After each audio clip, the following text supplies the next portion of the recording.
اہم ترین ہے وہ ہے رشتہ داری کو جوڑنے کے لیے اور رشتوں کو برقرار رکھنے کے لیے، وہ ہے صلہ رحمی۔ صلہ عربی میں کہتے ہیں جوڑنے کو، رحم کہتے ہیں عربی میں رشتوں کو۔ تو اسلام میں رشتوں کو جوڑنے کا حکم بہت تاکید کے ساتھ ہے۔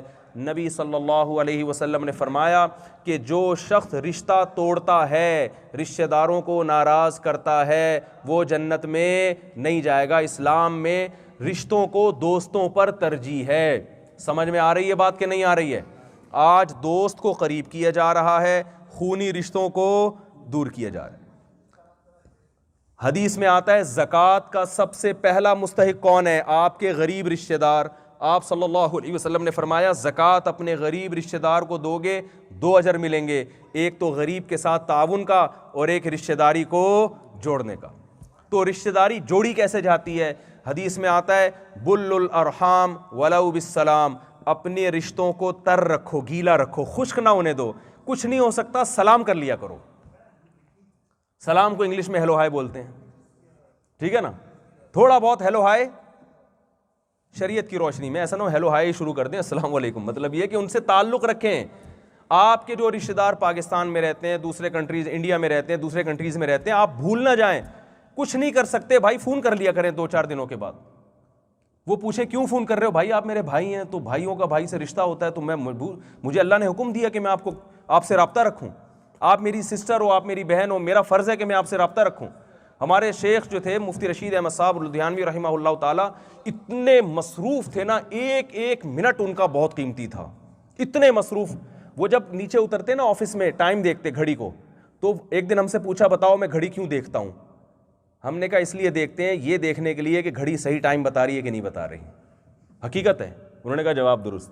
وہ 10:30 بجے نیچے آیا کرتے تھے، لیکن ٹائم کے ایسے پابند تھے کہ وہ گھڑی دیکھتے تھے یہ دیکھنے کے لیے کہ یہ گھڑی صحیح ٹائم بتا رہی ہے کہ نہیں بتا رہی۔ اتنے پابند پنجاب کے سفر پہ نکل گئے، جا رہے ہیں اپنی خالہ سے مل رہے ہیں، ماموں سے مل رہے ہیں، سسرال جا رہے ہیں۔ وہ کہہ رہے ہیں بھائی آپ اتنے مصروف آدمی آپ کیوں آئے ہیں؟ کہہ رہے ہیں میں آپ لوگوں سے ملنے آیا ہوں۔ تو انہوں نے کہا ایک طرف آپ کے پاس 1 منٹ نہیں ہوتا اور ایک طرف آپ ملنے آئے۔ بھائی انہوں نے کہا کہ اللہ کا حکم ہے رشتہ داروں سے ملنا، جو جیسے نماز کے لیے ٹائم نکالنا پڑتا ہے نا، کتنا بھی مصروف ہو۔ کیا خیال ہے بھائی؟ جن کو نماز کے لیے ٹائم نہیں نکلتا، میں کہتا ہوں آپ واش روم کے لیے ٹائم نکلتا ہے کہ نہیں نکلتا؟ کتنے مصروف ہیں تو واش روم کے لیے ٹائم نکلتا ہے کہ نہیں نکلتا؟ تو جو چیز ضروری ہوتی ہے نا، وہ خود بخود اس کے لیے ٹائم نکلتا ہے۔ تو جیسے نماز کے لیے ٹائم نکالتا ہوں، روزے کے لیے ٹائم نکالتا ہوں، تو رشتہ داروں کے ساتھ اچھا سلوک بھی نماز روزے کی طرح فرض ہے۔ تو اس لیے مجھے اس کے لیے ٹائم نکالنا، پنجاب میں میرے رشتہ دار تھے، بہت دن ہو گئے ملے ہوئے، تو میں سفر کر رہا ہوں سب سے کیا کرنے کے لیے؟ صرف ہیلو ہائی کے لیے۔ چچا کے گھر جا رہے ہیں، ماموں کے گھر جا رہے ہیں، سے ملنے کے لیے۔ تو بل الارحام ولو بالسلام، رشتہ داری جوڑو اگرچہ کس کے ذریعے ہو؟ سلام۔ لیکن اصل جو طریقہ رشتہ داری جوڑنے کا ہے وہ ہے جو خاندانی طریقہ جو آپ نے صحابہ کو بتایا، وہ ہے رشتہ داروں پہ پیسہ خرچ کرنا۔ آپ کو اپنے سب سے پہلے تو بیوی بچے ہیں جس پہ آپ کو خرچ کرنا پڑے گا۔ ابدأ بمن تعول، حدیث میں آتا ہے جو تمہارے عیال ہے نا، بیوی اور بچے، سب سے پہلے کس کو پہ خرچ کرنا ہے؟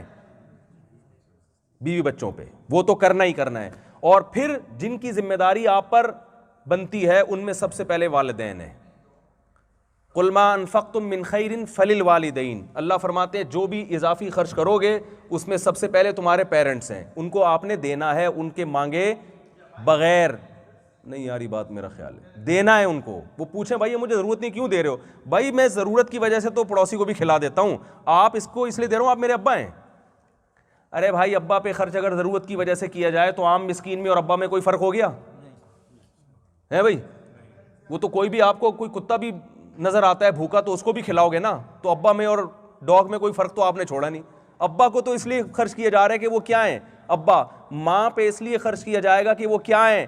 ماں ہیں۔ بھائی اور بہنوں پہ اس لیے خرچ کیا جائے گا کہ وہ کیا ہیں؟ بلڈ ریلیشن ہے۔ حضرت ابو طلحہ انصاری نبی صلی اللہ علیہ وسلم کے پاس آئے، عرض کیا یا رسول اللہ، اللہ نے قرآن میں فرمایا لن تنالوا البر حتى تنفقوا مما تحبون، جب تک محبوب چیز اللہ کی راہ میں صدقہ نہیں کرتے نیکی کو نہیں پا سکتے۔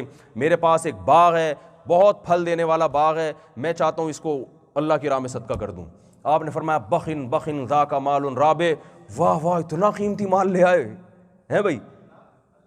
انہوں نے عرض کیا یا رسول اللہ آپ بتائیں کہاں خرچ کروں؟ فرمایا اپنے چچا کے بیٹوں کو دے دو. رشتہ داری جوڑنا سکھائی نبی صلی اللہ علیہ وسلم. اتنا بڑا گفٹ کس کو دیا جا رہا ہے؟ بولو نا بھائی. چچا کے آج کوئی لفٹ سگے بھائی کو لفٹ نہیں کراتے, چچا اور اس کے بیٹے تو چچا کے بیٹوں کو دے دو. کتنا ان کے چچا کو بیٹوں کو جب انہوں نے اپنا باغ دیا ہوگا, رشتہ داری کیسی مضبوط ہوئی ہوگی کہ نہیں ہوئی ہوگی. ساری زندگی وہ جب بھی باغ کا پھل کھائیں گے, اس سے بزنس کریں گے, کہیں گے یار یہ ہمارے کزن نے دیا ہے. آج ہم چاہتے ہیں کہ دوسرا ہم سے اچھا سلوک کرے, ہم پہل کرنے کے لیے تیار نہیں ہے. اور نبی نے فرمایا لیس الواصل بالمکافہ, رشتہ داری جوڑنے والا یہ نہیں ہے جو بدلہ دے. اس نے آپ کو چائے پلائی تو آپ نے بھی پلا دی, اس نے ہیلو ہائی کی تو آپ نے بھی ہیلو, اس نے گفٹ بھیجا تھا تو آپ نے بھی بھیج دیا. یہ تو سب کے ساتھ ہی ہوتا ہے بھائی, یہ تو فرینڈس کے ساتھ بھی ہوتا ہے. فرمایا رشتہ داری جوڑنے والا یہ ہے کہ رشتہ دار توڑ رہا ہے اس کے باوجود آپ جوڑ رہے ہیں. Thanks for watching.